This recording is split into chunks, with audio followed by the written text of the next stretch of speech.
Hey guys, your crazy coach lady Amanda Trombley here, and real quick I want to chat with you guys about why self-love and acceptance is absolutely the key to reprogramming who you were and becoming exactly who you desire to be.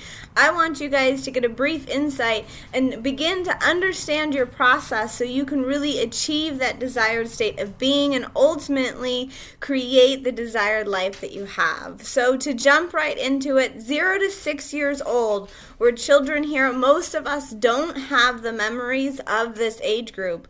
But even though we are not consciously aware of the memories that we have, core memories are formed during this time. And the core memories are formed during this time because of the brain waves that we operate on during this time of our life. And what happens here is these core memories that are formed actually begin to dictate the programs for which you live and how your personality is built. These create your personal traits, your personality traits, your characteristic traits, your values, your beliefs, and ultimately the programs for which you live your life. Now, 7 and above, you transition into an actual new brainwave where you're no longer continuously programming these core memories. You're no longer downloading all the aspects of your life, but you step into actually living in those core memories, living in those core programs, and resubmitting them again and again as we grow and experiment and play as a child. But between 9 to 12, 9 to 15-ish, we begin to switch gears here as puberty starts coming on and we have all these questions of identity and self. Our self begins to not be affirmed as we are reaching into that wavelength where we're beginning to question everything about us and the world around us. And this gets further reaffirmed by all the changes that we're experiencing in our body. And we no longer learn how to trust or understand who we are or what we're processing. At this time, oftentimes, this is when a lot of tragedy happens as well, which is what compounds all of these things going on and leaves you in that 15 to 19-year-old self where you're kind of on a mission to rebuild and to figure out who you are. The problem is that as we're trying to rebuild our identity and get back to those core memories and those core operating systems, we don't exactly have the maturity to do so, so we typically end up making a bigger mess of ourselves.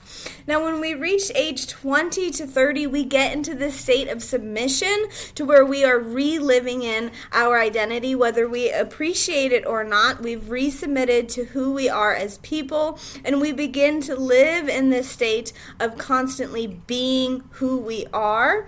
And then we begin to cultivate and create more desires, the desires for more, the desires for success, the desires for confidence, so on and so forth. But by age 30, we're supposed to have it all figured out, and so many of us don't. And the big problem of the reason as to why we don't have it figured out is because we never really figured it out in that teenage gap. We never really connected the dots or created the identity that we actually appreciate. And then we began to just try and stack on new programs and new modules to fix all the pieces together and create this sense of self, and adding in desires and falling short, and now we have this total self, this total life that we're not exactly appreciative of, and we're a little bit stuck in the muck. And so understanding this process that each and every one of us go to is really key into figuring out exactly where we went wrong and what to do about it. So here's where I want to talk about how self-love comes into play. And you see this a lot in the history with the people that really take their teenage years as a transition time to figure themselves out and really become themselves, and they grow to there. And a big part of why this is so successful for some people is because that self-love and acceptance begins right there. And for those of us that have been struggling since as long as we can remember, that's a gap that we were missing, that self-love and that self-acceptance gap. pushed us into always trying to fix ourselves instead of trying to rebuild ourselves and love ourselves in the process. So regardless of what age we are now, we're at this state of being where we're not exactly happy with who we've become, or the life we're living, and we're not so excited about the future. And so if you can begin to implement some self-love building blocks in your everyday life, this will be absolutely key into investigating and understanding who you are and falling back in love with yourself. And as you fall back in love with yourself, you can begin to create the life that you truly desire. Self-love, self-acceptance is key here. And along the years of being an entrepreneur and working with many different women from many different cultures, the massive epidemic, the problem that I see is so many of us don't have that self-love or that self-acceptance.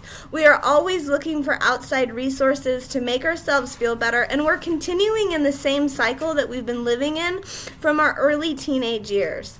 And so with this new year on the horizon, it's time to take a step away from all of these things that we've been trying to fix and trying to control and trying to change, and begin to step into a state of being that absolutely demands that you love the crap out of yourself, that you take the time, energy, and money to give yourself the love that you desire and need on a daily basis, beginning the process to total self-acceptance, boosting that confidence, and allowing you to step into the desired state of being and living that ultimately is deep down within your soul. That's all I got for this video. We'll chat next time.